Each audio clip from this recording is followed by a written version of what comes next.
Hello guys, you are welcome to this awesome and amazing class where we're going to be looking at something lovely in government. If you are just meeting me for the first time, I am Sir Peter. This class is proudly brought to you by the Learnliftapp. So if you have not downloaded the Learnliftapp, get down to your Play Store or your Apple Store, download the Learnliftapp and install it in your phone so that you can have access to our CBT questions in abundance, year by year, topic by topic based analysis. Everything is designed and already prepared for you, where you have access to all your video lessons, everything well organized, and then you can use your CBT questions to prepare effectively well for your Jamb exams. So let's go together. As we begin our first class in government, we are going to be looking at something lovely, and that is the introduction to government. I'm going to take you through this class in your introduction to government, and we're going to look at a lot of stuffs, and then we're going to go deep down. Let's have a sweet ride. Under the introduction to government, we are to note a lovely couple of 5 awesome things. Oh yes, the first is called the definition of government.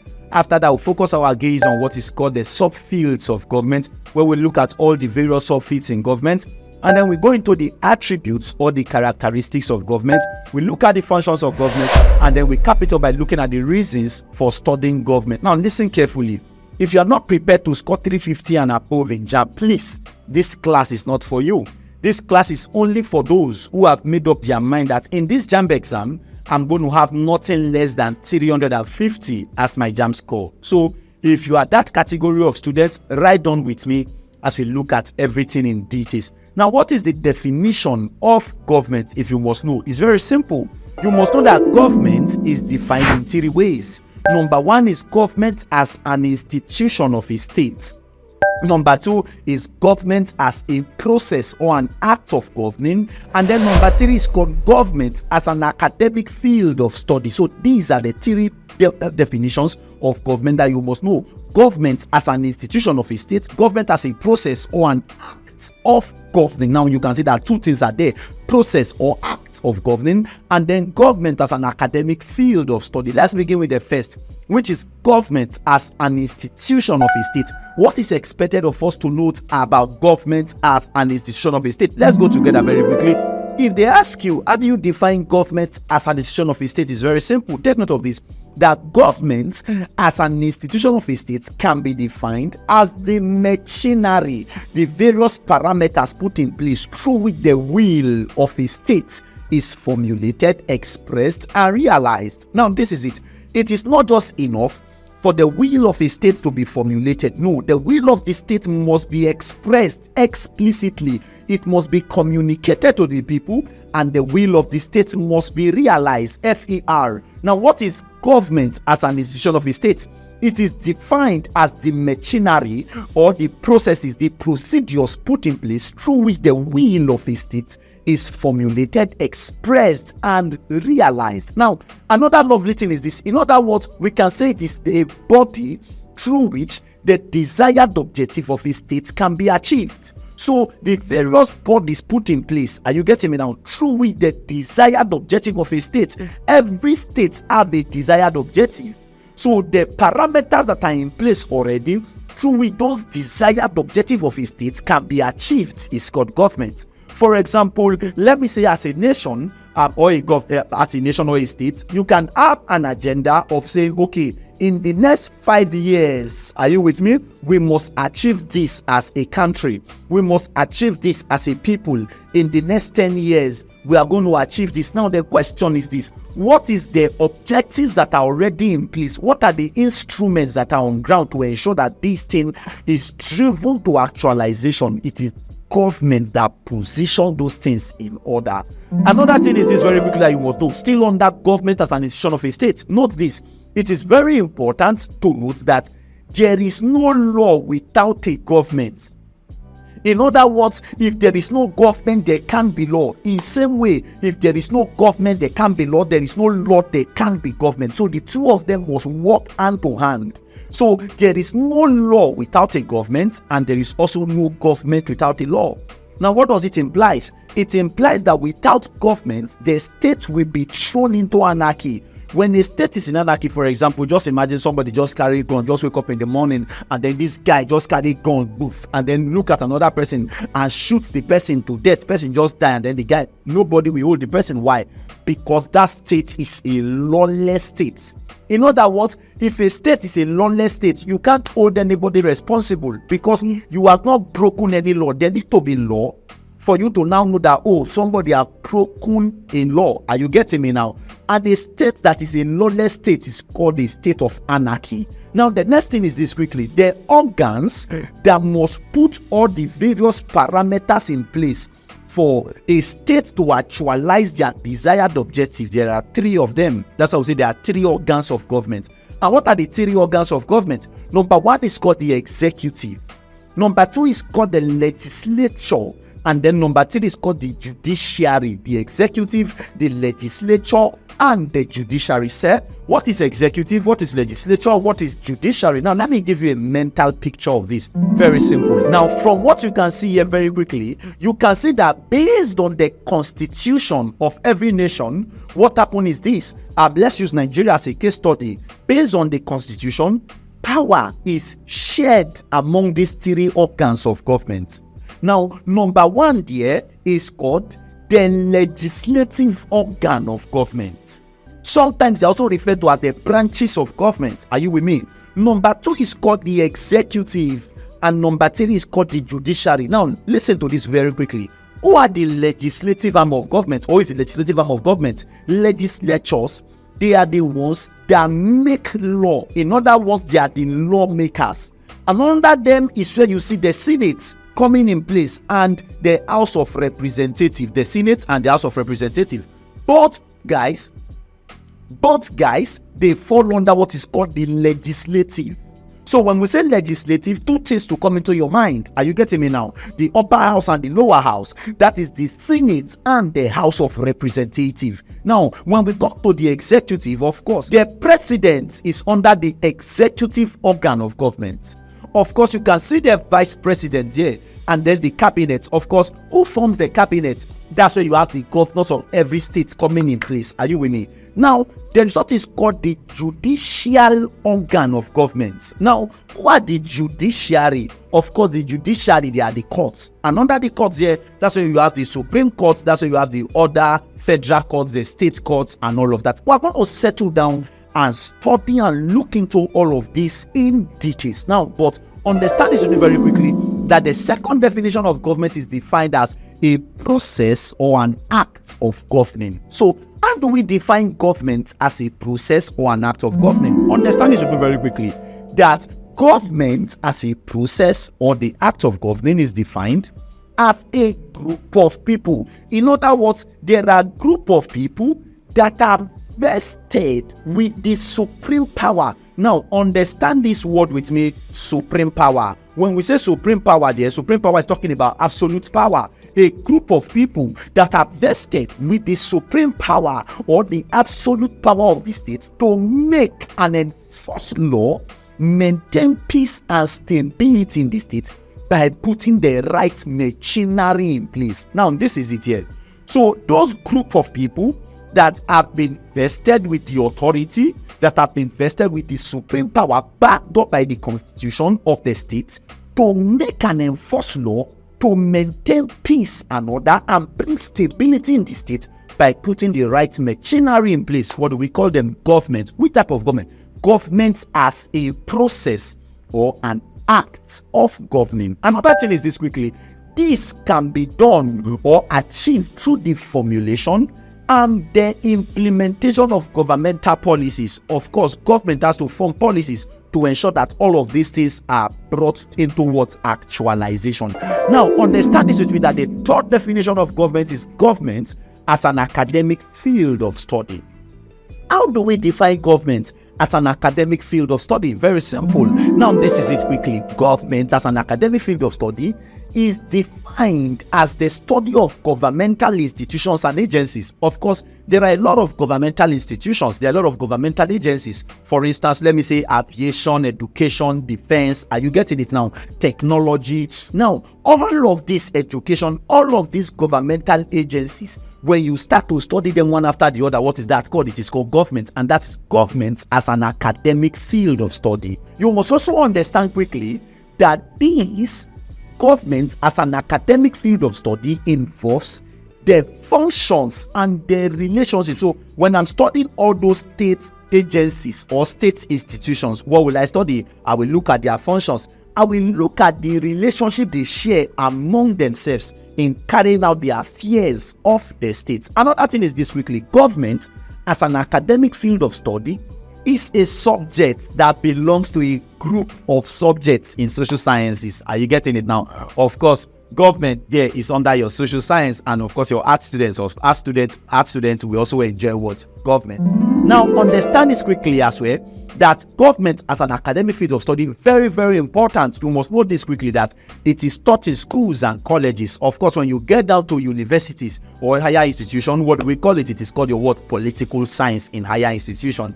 Another lovely thing that we're going to look at quickly here, now that we've understand the definition, we're going to look at the subfields of government. Now, what are the subfields of government? I'm going to show you 7 subfields of government that you must take note of for this exam. Number 1 subfield of government that I will not play with is called international relation. When we say international relation, what are we referring to? Simple. It is the study of the relationship between nations on international issues diplomatically. Now, this is it. International relations. You are studying the relationships that are between nations on international issues diplomatically. Okay, this is it. What is Nigeria saying on homosexuality? Very important. What is US saying on homosexuality? What is France saying on homosexuality? Now you are studying the different nations on international issues diplomatically. That is under your what? International relation, because homosexuality is one of the things now that is almost everywhere. Now, on finance, what is Ghana saying? On finance, that's currency. What is Britain saying? And what is UK saying? Are you getting me now? Now, when you are looking at this, what do we call that? International relation. Now, you are looking at every singular nation, and you are looking at what they are saying on what? On international issues. Diplomatically, that's called international relation. Number 2 subfield of government, very quickly, is called political economy. Now, one of the things that drive economy, of course, is currency, right? Oh yes, money, finance. Now, this is it. It deals with the study of the ways in which economics, very important, and governmental policies, how they interact with each other. Now, let me say this, for example. It's just like when they appointed President Tinubu as the president of Nigeria newly, what happened? And then he removed subsidy. By just the statement that subsidies gone, what happened? It affected the economy of the nation. So political economy deals with the study of the ways in which economics and governmental policies, how they interact in a state. Another lovely thing you must know very quickly here, that's the third part, is called your political administration. Of course, it is administration that makes every nation to thrive or drive effectively well. You must understand this quickly, that it is the study, political administration is the study of governmental organizations. You are looking at education, you are looking at technology, you are looking at the banking sector, every governmental organization and their relations to other part of government, how they interact with each other. Are you getting me now? That's called public administration. Another thing you must notice this very quickly, it also instigates how these various organizations, how they work, and try to devise method to improve them. Of course, as a leader, you must not leave a state the way you met it. No.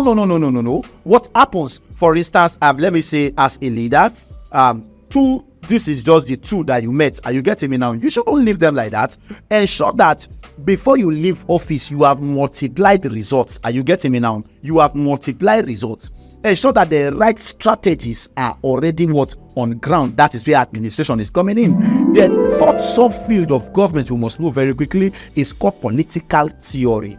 And when we're looking at political theory, we must always make reference to the ancient Greece, because that's the origin of political theory. Now, when we're making reference to the ancient Greece, that's why we're looking at the likes of your Plato, your Aristotle, and all of that. What were their views like? This is it quickly. It is the study of philosophical thoughts about politics from ancient Greece to the present. Are you getting me now? That's your political theory. The next, quickly, as a subfield of government, is called comparative politics. Of course, you are trying to compare the government of different nations together. Now, this is it quickly. Take note of this, that it involves the study of politics of different countries. Different countries, what is their politics strategies like? Another beautiful thing is this. In other words, it tends to compare different politics between different countries. US and Canada, what are they saying? US and France, what are they saying? US and Egypt, what are they saying? Are you getting me now? What is their opinion on so issues, right? Like, if you are looking at these two different nations, for example, Nigeria and Ghana, of course, that is what? Comparative politics. Another, very quickly, as a subfield, of course, you can see this man here, you can see his behavior, right? Political behavior, very quickly. Now, what is political behavior? It involves the study of how people involve themselves in political processes. It is not just how you involve yourself, and also how you respond to political activity. So the study of how people involve themselves in the political process and how they respond to political activities is called political behavior. Number 7, which is the 7th subfield or the last subfield of government that you must know, is called local government. Oh yes. Now, what is local government? Simply put, local government is that government that is created by an act of parliament with the single aim of bringing government closer to the people. Of course, among your government, which of them is more closer to the people? It is what? The local government, very quickly.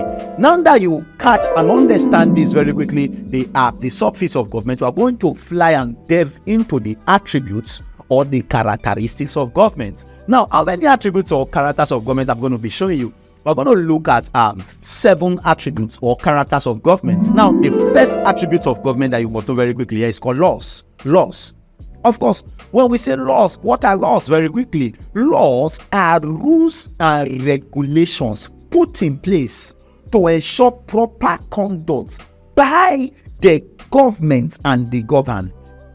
In other words, the various rules and regulations that are put in place, that are on ground to ensure proper conduct, proper behavior by both the government and the governed is called law.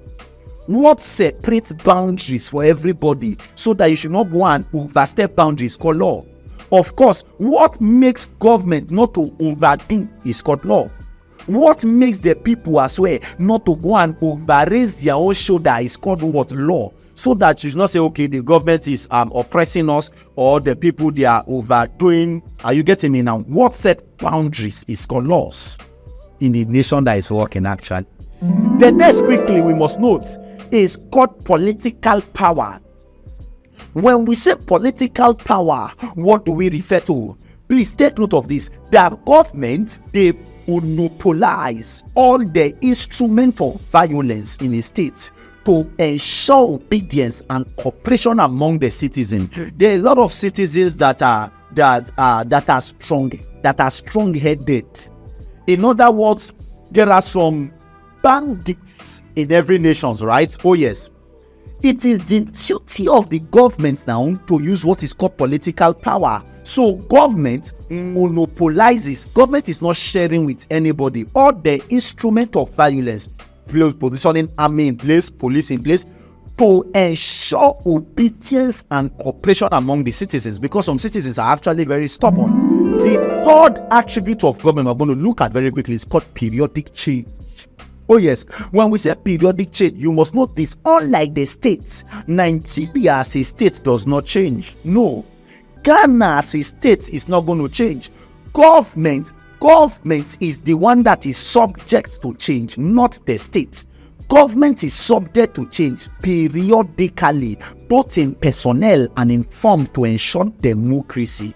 In other words, after your 4 years, it's either you recontest again or you are out of office, so that another set of fresh people come into what? Power. That is the periodic change, and that's an attribute or a characteristic of government. The next quickly we're going to look at very fast, number 4, is called security. By security, what do we refer to? This is one of the major responsibilities of government, and that is protection of lives and properties of its citizens. As a citizen of Nigeria or as a citizen of any nation, it is the character of the government to ensure your security. The next quickly, which is number 5, is called social services. Oh yes. By social services, what do we refer to? For citizens to justify the existence of government. For you to say, oh, my government is trying, oh, my government is trying, oh, such government must be able to perform its duty of providing social amenities. Social amenities such as what? Potable water, good water, electricity, good roads, school. Are you getting it now? Only then will you say, man, my nation, my state is what? Is trying, and then they are doing very, very well. Are you understanding that now? So social services is an attribute or a character of the government.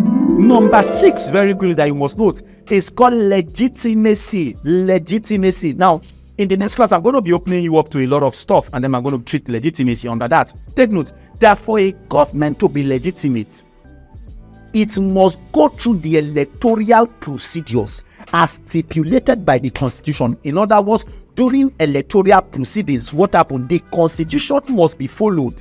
That is to say, they must be duly elected by the electorates. And who are the electorates? The people are the electorates. The people are the electorates. The people are the electorates. So the electorates must give their full support to the people that they are voting for. So such government is said to be a legitimate government. Anything outside this, that government is illegitimate. Are you getting me? Number 7 attribute of government, which is the last attribute of government we're going to look at, of course, is called the revenue. By revenue, what are we referring to? Of course, is money. For a government to be responsible, for a government to say, oh, this government, thumbs up, you are trying, and for the government to be responsive, it needs revenue. Government need money, because it is by money, it is via the money that they have, they can carry out every project, every singular plan, pay the people of the nation, pay salaries, and carry out everything that they need to carry out. These are the attributes or the characteristics of government that Jamb expects you to know. The next one I'm going to look at very quickly here, it is known. Are you following me? Are you getting value? Move with me very quickly. The functions of government. How many functions of government do they expect us to know? 8 functions of government very quickly. Let's go. Number 1 function of government that you must know is called lawmaking. Oh yes, it is the duty of the government to make laws. Are you with me? Not the people, not the governed. Now this is it. Government make laws in 2 ways. This is it now. To either protect the citizens or to obey, or to punish those who don't. Oh yes. So the law is in 2 formats. It is either to protect those who obey or to punish those who don't obey. Those that break laws need to be punished. Simple. Another thing is this. This is done to ensure peace and order in the state. Just imagine, for example, there is no punishment for anybody that steals. Of course, hey, my dear, stealing will be the order of the day. Now, this is it. The legislature is the organ of government responsible for lawmaking. So who are the lawmakers? Of course, the legislatures are the ones that are in charge of making laws in the state. Another function of government, number 2, very quickly, it is called defense. Oh yes, defense. So defense is a function of the government. How do they carry this out? Life first is held sacred. In other words, life is precious. So it is the duty of the government to ensure that the lives of the citizens are fully protected. Are you getting me now? Yes. So Boko Haram now, for example, terrorizing Nigeria, it is not your duty to go and fight. Are you getting me? So it is the duty of the government to send what? Military to go and do what? To go and fight and ensure that the nation is protected. The lives of the citizens, they are fully protected. Now catch this. The government is to provide an army for the protection from both internal and external attack. So what is the duty of the army? They protect the nation from either internal attack or external attack, or internal threats or external threats. Now another function of the government, number 3, that you must know is called provision of employment. Oh yes, so somebody graduates from the university, finish school, it is the duty of the government to ensure that there is work in abundance. Job is everywhere for the people. Oh yes, that is for a nation that is working.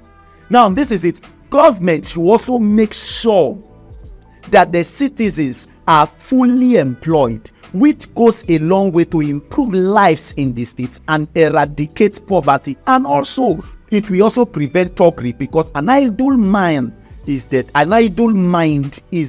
devil's workshop. Very, very simple as that. Because it is when somebody is idle, the person is not doing anything, the person starts thinking left, right, and what center. So it is the duty of the government to ensure that employment is available for everyone, and it will eradicate poverty. Are you getting me now? Number 4, quickly, which is a function of the government, is called protection of lives and properties. So it is the duty of the government to protect lives. It is the duty of the government to protect the properties as well within the state. Now, it is the duty full-time of the government to make sure that the lives and properties of the citizens are fully what? Protected. Now, this here is the function of the what? Of the police. Another lovely thing that you must know very quickly, number 5, it is maintenance of law and order. Now, whether we like it or not, there are some people that need to be kept behind bars. That's just the truth. Man, imagine me as a judge. Hey, I've been sentenced 3 years imprisonment. No, it's not like that. Are you with me? So you don't just sentence people like that. Anyway, there are procedures that must be followed. So maintenance of law and order is a function of the government. If not, there are people that no matter how they try, they will keep terrorizing the states. So that's why you see that correction center is there for them, so that they will stay there and then other people can have peace. This is it. It is the duty of the government to maintain law and order in the state. Another character, very quickly, or another function of the government, number 6, is called promotion of the general welfare of the people. Not just the welfare of a group of people, no, it is the general welfare of the people in that state. This is it. Civil rulers are the servant of the general good of the public. Who are the civil rulers? For example, your president, governors, all of that. So civil rulers are servants of the general good of the people. The president also is the servant of the general good of the public. Are you getting me now? Take note of this, that all classes of citizens, whether they're rich, whether they're poor, whether they're average, whether they're middle, are to be represented equally by any law the government may pass. Now, it is the responsibility of the government to promote the welfare of the people. It is the responsibility of the government to ensure that nobody is oppressed. It is the responsibility of the government to ensure that nobody is suppressed in the state. So, number 7 function of the government we are going to look at is promotion of economic growth and development. Economic growth and what? Development. Now, the government of a modern society seek to facilitate so that you will not be left behind and foster growth and development of the nation's overall economy. If your economy is doing well, your nation is going to thrive. If economy is bad, the nation is going to be behind. Are you getting me now? The next, quickly, which is number 8 function of the government, is called foreign relations. Now, let me say, for example, let's use Nigeria as a case study. Nigeria is to have a meeting with China on probably on finance or something to discuss how to move their way forward. That kind of foreign relation, you don't just want to pick somebody from the village to go and represent the nation, no. So government already should have parameters in place that should handle that. That's your foreign relations, Department of Foreign Relations. Now, handling foreign relations is one of the most important functions performed by the government. How is it so? Because foreign relation is the process by which sovereign states conduct peaceful relation with another sovereign state for benefit. So if you must benefit from other foreign nations, what type of foreign relations must be in place to ensure that all of these processes, they are seamless, they are swift, and they are transparent. Now that you get all of the functions of your government, another thing that we're going to look at is the reason for studying government. Why are we even studying this government in the first instance? I'm going to give you 8 reasons why we are doing this. Number 1 reason for studying government is that it helps the people to know and understand their political environment. So it creates that political consciousness, that political awareness in you. So government helps the people to know and understand their political environment. That's one of the reasons why we're studying government. Number 2, very quickly, of course, you can see this bulb here very quickly. Everybody's trying to join their hands together to ensure that everything works. Oh yes, now take note of this, that the study of government enables the citizens to participate more effectively in government. So the reason why we are studying government is for us to be able to participate more effectively, for us to be more actively involved in government. Number 3 reason for studying government is the knowledge of government helping the acquisition of leadership training. Oh yes, of course, if you are a government official by default, like you are a leader. That's why you see most of the times we call like senators, your chairman, your governor, we call them my leader, my leader, my leader. Why is it so? The knowledge of government helping the acquisition of leadership training, because you must lead people. Another reason for studying government, number 4, the knowledge of government helps the people to know the different type of government that exists in the world. Of course, the government of UK and the government of Nigeria, they are 2 different sets of governments, right? The government of China and the government of Nigeria, they are different. The knowledge of government helps you to know the different type of government that exists in the world. Number 5 reason for studying government is this, very quickly. The study of government helps to prevent the mistakes of past leaders, from being repeated. Are you getting me now? Of course, that's why we study history, so that we'll not go and repeat the mistakes of past leaders. Are you getting me now? Of course, there are paths that leaders of different nations have treaded. When you study their past, what happened? It can prepare you well for the future. Now, this is it. As a student preparing for Jamb, you are not using Jamb questions. That's why I say that after every teaching, it is followed up by top 20s, so that you should know the top 20s from past questions. Are you getting me now? Because we are studying the past so that we can predict the future accurately, where to avoid the mistakes of what the past Jamb students have done. Are you getting me now? That's why we are focused on results, to ensure that your result is loud. Number 6 reason for studying government, quickly, is that the knowledge of government helps to the origin of conflicts. Now, it is not just enough that, okay, 2 nations are fighting, and what is the origin of this conflict and how it can be resolved.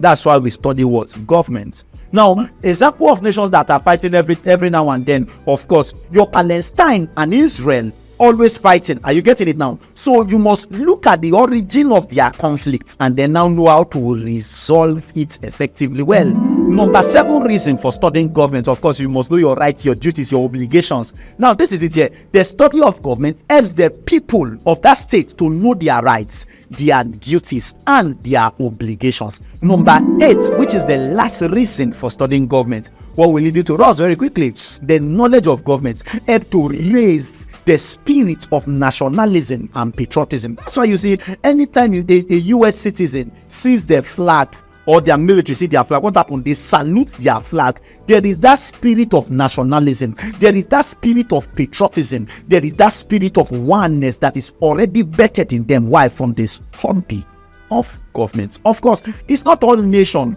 that are, not all citizens of nations that are patriotic. No, not all citizens of nations that are loyal to the state or the nation. Israeli, they are loyal. Not every nation. Some people are willing to die for their country. Not everywhere you see that. Why is it so? Government. Are you getting me now? The knowledge of government helps to raise that spirit of nationalism and patriotism. Please ensure you go over this class again and again and again and again to ensure that you derive the maximum benefit from this. The next class, quickly, I'm going to give you the top 20 questions. One of the things that will hit my heart to ensure that you are following this is that you are getting all the top 20s correct and you're not missing anyone. Whether you like it or not, this year you must be among the 350 plus gang. See you guys in the next class. Enjoy. Hello guys, the class you just finished watching was brought to you by the Learnliftapp. If you enjoyed the content, don't forget to subscribe to the channel and turn on the notification bells so that when beautiful and educative videos drop, you would get notified.